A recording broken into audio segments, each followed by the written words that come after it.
Waalaikumsalam warahmatullahi wabarakatuh. Perkenalkan, saya Anjariani. Pada hari ini saya akan melakukan pengamatan untuk kegiatan coaching kita hari ini. Yang bertindak sebagai coachnya siapa? Saya Bu. Kenalkan Bu. Saya Maharani Nasution, unit kerjanya dari SMP Negeri 1 Babalan. Coachingnya Saya Bu, saya Ade Alputri dari SMK Swasta Swakarya Salatiga. ya, hari ini kan saya akan mengamati ibu kedua untuk proses coaching yang sebagai coachnya Ibu Maharani dan coachingnya Ibu Putri. Ya Bu Maharani, saya akan mengamati proses coaching Ya. sesuai dengan alur kita. Yang pertama tujuan, yang kedua identifikasi masalah, yang ketiga rencana aksi, dan yang terakhir tanggung jawab.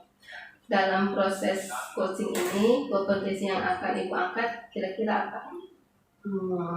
Kalau saya sih kompetensi yang ingin saya kembangkan itu kehadiran penuh Bu. Kehadiran penuh ya Bu ya. Dari kehadiran penuh ini, indikator yang Ibu akan ungkapkan kira-kira apa Bu? Kalau indikator yang akan saya kembangkan itu dia lebih kepada fokus Bu. Jadi saya nanti akan berusaha fokus terhadap permasalahan yang dihadapi oleh coach saya seperti itu. Berarti indikatornya fokus ya Bu ya. Ya Bu, kita mulai kegiatan coaching ini. Silakan Bu. Oke. Apa kabar Ibu Putri? Alhamdulillah sehat Bu. Oke. Nah, saya lihat Ibu dari tadi kok seperti orang kebingungan gitu. Seperti ada masalah yang sedang Ibu pikirkan. Apakah ada yang bisa dibicarakan dengan saya saat ini? Iya Bu, sebenarnya ini ada satu masalah ya Bu mengenai anak murid saya. Gitu. Ada anak murid saya ini yang nggak sekolah gitu kan. Ya saya pikir entah karena memang dia sakit atau izin gitu kan.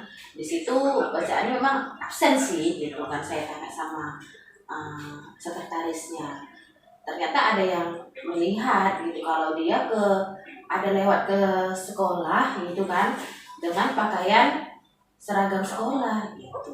Jadi saya berpikir itu namanya bukan karena absen. Berarti dia datang ke sekolah itu cabut gitu.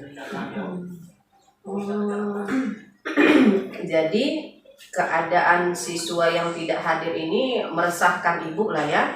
Iya sih Bu, sangat meresahkan gitu ya. Nah, kira-kira dari percakapan kita ini nantinya hal apalah yang Ibu harapkan akan Ibu dapat? Yang saya harapkan dari percakapan kita ini adalah saya dapat menemukan solusi setelah bercerita sama Ibu. Ya. Mudah-mudahan nanti tercapai ya. Oke. Terkait dengan siswa yang kehadirannya itu tidak maksimal, bisa dikatakan seperti itu ya. Nah, kira-kira kalaulah menurut Ibu, kondisi ideal siswa itu yang seperti apa gitu dalam pembelajaran Ibu terkhususnya? Kondisi ideal yang saya harapkan itu Bu ya sama mungkin ya, sama seperti guru-guru yang lain, menginginkan anak didik kita itu memang maksimal dalam kehadiran, itu yang utama sih Bu. Jadi kalau dibandingkan dengan keadaan saat ini, anggaplah ada skala 1 sampai 10 gitu kan. 1 kita katakan belum bagus gitu kan. Jadi kalau 10 itu sangat bagus gitu kan. Nah, kira-kira siswa tersebut itu berada di angka berapa? Saya ada 2 persepsi nih ya Bu. Iya. Yang pertama, kalau dalam masalah kehadiran, saya buatlah pada saat ini dia di skala nomor 3 gitu kan, rendah gitu. Tapi kalau dalam minat dia belajar, saya beri dia nilai 7. Mengapa? Karena dia ternyata setelah saya selidiki gitu Bu, itu semua tuh ada alasan kenapa dia tuh nggak sekolah gitu Bu. Jadi kalau berdasarkan penjelasan Ibu tadi bisa dikatakan sebenarnya siswa ini punya minat belajar yang tinggi, tapi keadaan yang membuat dia tidak hadir ke sekolah seperti itu ya. Iya Bu. Nah, kalau tadi Ibu katakan kehadiran dia 3, ini Ibu bisa bilang tadi rendah Bu ya. Lalu sebenarnya yang Ibu inginkan itu lebih dari itu gitu kan. Nah, yang Ibu katakan tadi kan siswa ini kalau dari segi kehadiran dia tuh sangat rendah yang Ibu bilang tadi ya. Dia berada di posisi angka 3 gitu ya. Tapi hal ini kan sangat berbanding terbalik dengan motivasi belajarnya yang sebenarnya masih sangat tinggi gitu kan. Nah, kira-kira kalaulah dari skala 1 sampai 10 tadi, Ibu kepinginnya ini berada di skala berapa ke depannya? Kalau kedepannya sih Bu, saya pengennya dia itu, dan bukan dia aja ya Bu, semua anak didik saya menginginkan di skala 10 seperti itu ya Bu. Dalam kehadiran, aktif belajar dan segalanya itu yang baik-baik itu. Apa yang bisa Ibu lakukan agar hal tersebut dapat tercapai? Nah, yang saya lakukan kedepannya itu, yang pertama itu saya mau berkomunikasi sama orang tuanya ya Bu, gitu kan. Dan itu udah tercapai. Udah. Awalnya itu nggak tercapai karena waktu pada saat dia cabut nggak aktif gitu kan Bu. Itu solusi yang pertama. Yang kedua Bu, setelah saya sekolah dan dia pun ada di sekolah juga pas lagi datang ke sekolah, jadi saya panggil dia untuk ke kantor. Jadi kami itu face to face ya kan Bu ya. Jadi saya tanyakan kenapa dia nggak sekolah, apa masalahnya atau segala macam gitu kan. Dan dia menjawab, saya sebenarnya memang mau sekolah Bu, tapi keadaan yang memaksa saya seperti ini. Berarti kan ada problem. Jadi saya tanya apa masalahnya. Nah, jadi dibilangnya orang tuanya ada masalah hutang piutang. Nah, jadi hutang piutang itu dialah jadi sasaran dari permasalahan orang tuanya sebetulnya gitu.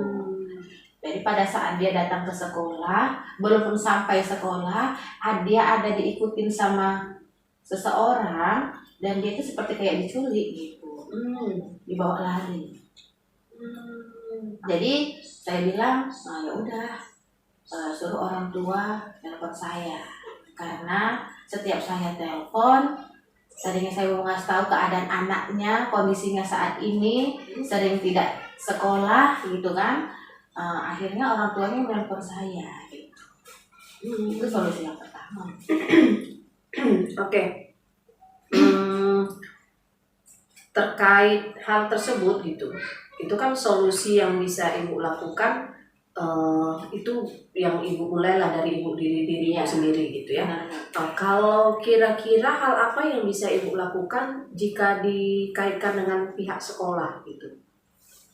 Ada Bu, yang saya kaitkan dengan pihak sekolah itu langsung berkomunikasi ya Bu, setelah orang tuanya berkomunikasi sama saya, dan apa yang dibilang sama anak-anak itu memang benar adanya gitu, bahwa memang karena saya minta jujur apa yang terjadi itu, cukup saya aja yang tahu, jadi saya bisa tahu apa tindak lanjut ke anak-anak ya kan gitu. Memang dibilangnya Bu, dia ada hutang piutang dan sudah menyuruh anak tadi untuk tidak sekolah lagi.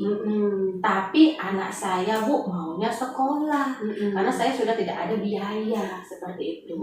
Dan percakapan saya dengan anak tadi waktu face to face itu ya benar gitu. Tidak ada berarti anak itu tadi berbohong. Berarti memang minat belajar anak itu sebenarnya ada, cuman keadaan lah yang membuat dia seperti ini. Dan di kelas itu pun saya tanya sebelumnya gitu, sebelum saya face to face kan, saya tanya sama di kelas itu kan, kenapa dia sekarang berbeda, karena saya sebelumnya juga tahu karakter anak tadi memang bukan yang pernah cabut, itu nggak pernah, memang dalam beberapa bulan ini aja seperti itu gitu. Jadi dia ada rasa trauma mungkin seperti itu Bu. Jadi saya sih ada niat juga untuk berkomunikasi langsung sama kepala sekolah ya. menceritakan kejadian si anak tadi, apakah bagaimana tindak lanjutnya, masalah administrasi atau dari masalah keluarganya tadi kan gitu Bu. Karena di sini ada minat anak untuk sekolah gitu. Kalau solusi dari orang tuanya ya udah nggak usah sekolah lagi gitu. Cuman di situ dia bilang, saya sebagai anak paling besar harus memberikan contoh yang baik. Nah, jadi selain itu, ini tadi kan siswa tersebut berdasarkan penjelasan Ibu ya, bisa dikatakan dia itu pada keadaan yang sangat tidak nyaman untuk datang ke sekolah. Lalu dari beberapa kejadian dialaminya gitu kan, itu kan pasti kalau menurut yang saya tangkap dari penjelasan Ibu, sepertinya dia tadi ada trauma tadi ya. Iya, yang benar Ibu sekali. bilang ya. Nah, kira-kira hal apa yang bisa Ibu lakukan untuk mengatasi rasa trauma dia itu? Untuk mengatasi rasa traumanya itu sih Bu, saya pernah bilang sama dia, kamu harus cerita apa aja sama saya. Jadi saya bisa tahu menindaklanjutkannya ke depannya, karena saya memang Bu, dia kan ini mau tamat gitu kan Bu. Jadi kasihan lah, maksudnya gara-gara permasalahan orang tua dia kena gitu kan. Sebelumnya dia juga udah pernah cerita kalau dia misalnya saat ini masalah ekonomi juga terancam dari segi makanan, segi tempat tinggal, karena kan sekarang ini dia tidak tinggal dengan orang tuanya, dan orang tuanya pun sudah kadang nggak mentransfer, kadang-kadang dia bekerja seperti itu kan. Nah jadi karena dia sekarang ini pun tidak bekerja lagi, kenapa? Karena takut diculik kembali ke orang nanti pada tahu dia di mana keberadaannya. Jadi sekarang ini di mana dia kawannya berada, dia ngikut kawannya gitu, nggak menetap tinggalnya sana sini seperti itu Bu. Jadi solusi selanjutnya sih pernah saya bilang kalau mau tempat tinggal di rumah saya, tapi dia nggak mau, mungkin dia segan kan karena saya ini gurunya. Jadi saya bilang kalau misalnya kamu segan, kamu boleh tinggal di mana aja, tapi kamu harus tetap jadi anak yang baik. Tapi dengan itu tadi, kalau misalnya kamu tidak ada makanan, silakan datang ke rumah saya bilang aja. Nah, kira-kira bisa tidak hal tersebut itu akan terrealisasi? Insya Allah bisa ya Bu, karena ini kan masih libur ya kan Bu. Jadi ada rencana saya berkonsultasi sama kepala sekolah terlebih dahulu setelah nanti dia masuk sekolah ya Bu, dalam beberapa minggu ini. Oke, jadi berapa lama lah kira-kira waktu yang dibutuhkan sampai masalah ini benar-benar bisa teratasi? Kira-kira dalam bulan inilah Bu, gitu kan, 2 minggu ke depan inilah. Seperti dalam waktu dekat, dalam waktu dekat ini. Berupaya ya? Iya Bu. Oke. Jadi sebenarnya kita ini sudah menemukan, Ibu itu sudah menemukan solusi atas permasalahan Ibu sendiri ya. Kebetulan kita ini sudah berada di penghujung gitu kan. Jadi kalaulah dikaitkan dengan tujuan yang di awal tadi sudah Ibu katakan, apakah sudah tercapai dari percakapan kita ini tujuan yang ingin Ibu capai sebelumnya? Udah tercapai ya Bu. Dari kita pembicaraan tadi ini ternyata secara nggak langsung saya memberikan solusi dari permasalahan saya sendiri seperti itu ya kan Bu. Jadi saya merasa lebih rileks lagi seperti itu. Nah, saya tetap mensupport Ibu tetap semangat. Semoga kedepannya memang hal ini memang benar-benar bisa terrealisasi. Saya pun nanti akan terus mengikuti perkembangannya Bu ya. Iya, Bu. Saya juga mau melihat sejauh mana keberhasilan dari rencana yang sudah Ibu buat gitu kan. Jadi semoga hal ini memang benar-benar bisa tercapai dan Ibu benar-benar bisa mengatasi permasalahan siswa Ibu tersebut. Oke, tetap semangat Bu ya. Terima kasih ya Bu sudah sama-sama mendengarkan saya. Ya. Baiklah Ibu Maharani, coaching kita udah selesai. Gimana Bu Putri perasaannya setelah di coaching sama Ibu Maharani? Saya sekarang lebih merasa bersemangat lagi ya Bu. Tadinya kan saya agak pendiam dalam arti memikirkan sendiri gitu kan. Saya sekarang ini sudah merasa lega, sudah tahu secara nggak langsung apa solusi dari permasalahan saya, dan mudah-mudahan itu semua terrealisasi gitu. Mudah-mudahan terrealisasi ya. Amin. Ya. Ibu Maharani, tadi kan Anda sebagai coach, ya. Setelah proses coaching ini berjalan, menurut Ibu apa kompetensi yang sudah Ibu capai? Kalau menurut saya, kompetensi yang sudah saya capai itu ya mengenai kehadiran penuh tadi, Bu, yang sudah saya katakan sebelumnya gitu kan. Itu memang benar-benar sudah saya penuhi. Saya selama pembicaraan melakukan coaching dengan Ibu Putri, saya tetap berusaha pada keadaan kehadiran penuh gitu. Saya berusaha tetap fokus pada permasalahannya, saya berusaha lebih berempati seperti itu. Saya berusaha menjalin kontak mata. Nah, dengan bahasa tubuh saya berusaha mendalami masalahnya. Ya, kira-kira seperti itu, Bu. Ya, baiklah Ibu Maharani, menurut catatan saya, memang Ibu sudah memenuhi alur tirta ya, tujuannya sudah Ibu sampaikan, identifikasinya sudah terlihat, rencana aksi yang akan dilakukan pun sudah nampak, tanggung jawabnya pun sudah tersampaikan, dan kehadiran penuh yang Ibu ingin capai itu saya rasa memang sudah terpenuhi ya Bu ya. Ibu sudah fokus, sudah bisa menggali sedikit informasi yang akan disampaikan sama Ibu Putri. Jadi ya saya rasa indikator kompetensinya sudah terlihat lah, fokus dan sudah terlihat empatinya. Yang terakhir Bu Maharani, kompetensi apa yang kira-kira ingin Ibu tingkatkan kalau ada kegiatan coaching selanjutnya? Kalau saya sih, Bu, kompetensi yang ingin saya kembangkan apabila ada kegiatan coaching selanjutnya itu adalah mengajukan pertanyaan-pertanyaan berbobot gitu. Karena menurut saya sejauh ini belum maksimal gitu, walaupun saya tadi sudah menggunakan alur tirta gitu, mulai dari tujuan, identifikasi, sampai pada rencana aksi dan tanggung jawab. Walaupun itu sudah terpenuhi, tapi menurut saya untuk mempersiapkan pertanyaan-pertanyaan berbobot itu kan membutuhkan tantangan, membutuhkan kemampuan gitu kan, kemampuan yang mumpuni gitu. Jadi kan tidak bisa asal-asal mengajukan pertanyaan, karena dari pertanyaan-pertanyaan itulah nantinya yang akan mengarahkan seseorang itu kepada tujuannya gitu, kepada solusinya gitu kan. Lalu saya sih tadi juga merasa dari pertanyaan-pertanyaan saya itu saya belum terlalu bisa menggali pada bagian identifikasi, menggali informasi terkait masalah yang dihadapi oleh Bu Putri. Jadi kedepannya saya berharap saya lebih maksimal gitu lah dalam mempersiapkan pertanyaan.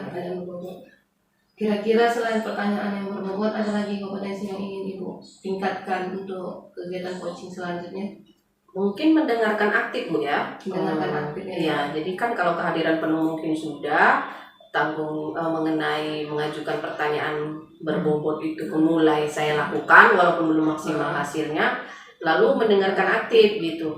Mungkin tanpa saya sadari sebenarnya saya kan sudah melakukan juga mendengarkan aktif ya gitu kan. Nah, tapi kan itu kan belum menjadi fokus pencapaian saya gitu. Jadi ada baiknya mungkin ke depan saya lebih mengasah untuk mendengarkan aktif agar saya mampu melihat hal apa yang tersembunyi yang ada di dalam pemikiran Ibu Putri, hal apa yang belum tersampaikan tapi saya paham gitu kan. Jadi kan membutuhkan koneksi yang yang baik gitu ya untuk menjalin itu semua kan. Tidak mudah membangunnya seperti itu. Harus terus berlatih lagi ya. Jadi ya benar seperti itu. Ya, jadi harus terus berlatih ya. Baiklah Bu Maharani, Bu Putri, untuk kegiatan coaching kita hari ini. Sampai ketemu di lain waktu. Ya. Saya ucapkan terima kasih. Assalamualaikum warahmatullahi wabarakatuh. Waalaikumsalam.